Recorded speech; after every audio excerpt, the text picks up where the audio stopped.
The readings for Tuesday, July 18th. The epistle reading is from St. Paul's first letter to the Corinthians, chapter 6, verse 20, and chapter 7, verses 1 through 12. For you were bought at a price.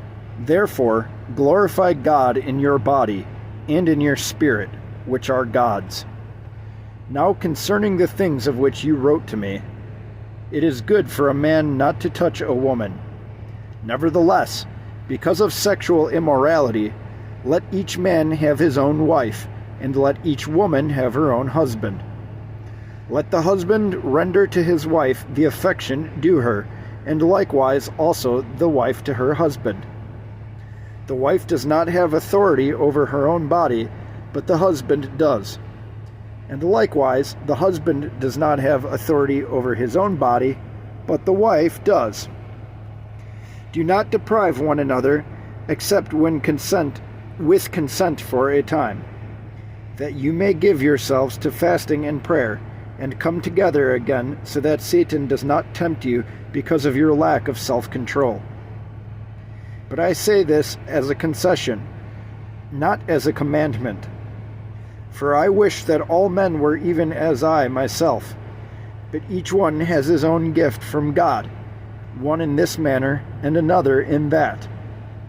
But I say to the unmarried and to the widows, it is good for them if they remain even as I am.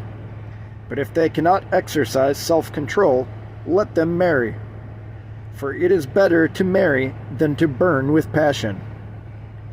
Now to the married I command, yet not I, but the Lord. A wife is not to depart from her husband. But even if she does depart, let her remain unmarried or be reconciled to her husband. And a husband is not to divorce his wife. But to the rest I, not the Lord, say, if any brother has a wife who does not believe, and she is willing to live with him, let him not divorce her. All right. Some footnotes from the Orthodox Study Bible. So for chapter 7, verse 1,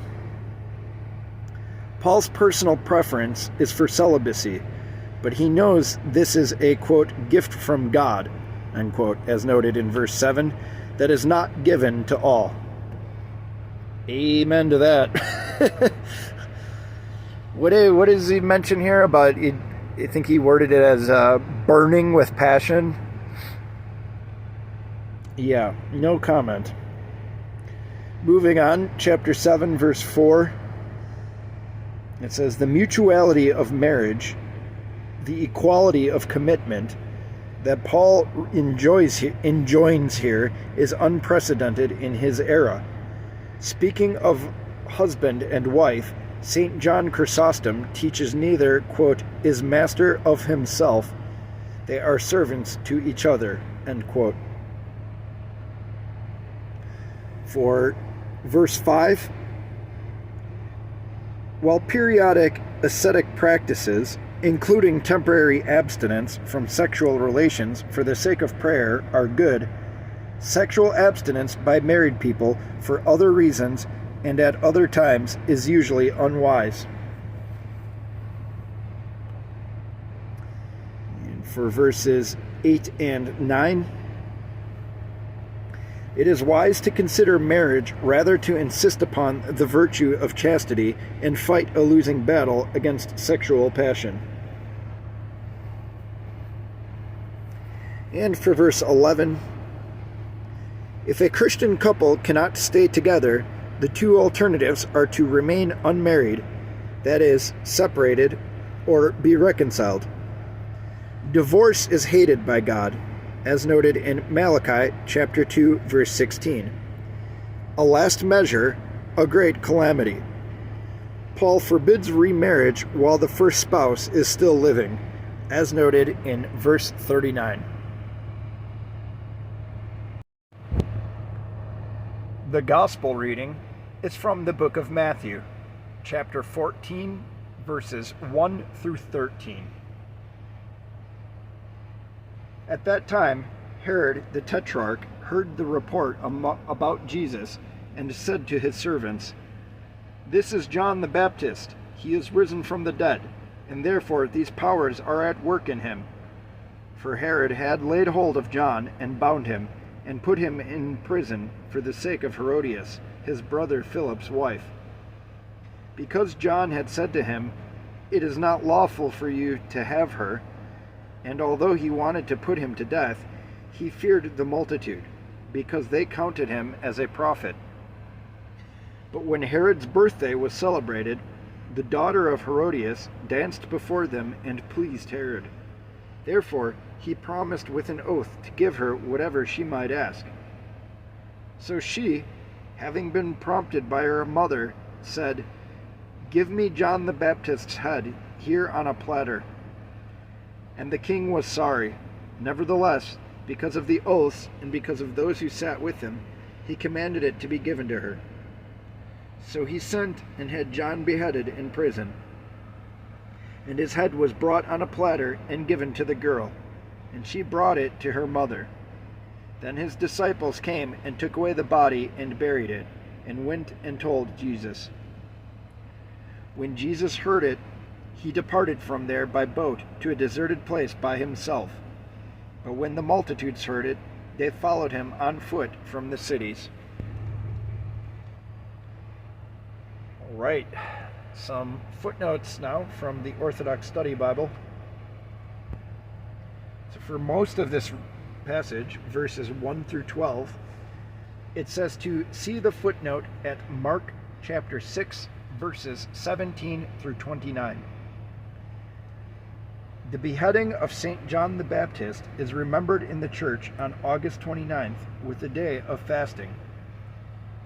As part of God's plan of salvation, John's martyrdom allowed the coming of the Messiah to be announced to the souls in Hades. For John was the forerunner of Christ there as well as on earth. At Matins on this day we sing, quote, "Your tongue which constantly speaks of God has preached Christ into death, and is sent to preach him to those in Hades," end quote. St. John is further remembered for his obedience to the law in general, and as a defender of marriage in particular, in condemning Herod's unlawful marriage to his brother's wife, as noted in verses 3 and 4.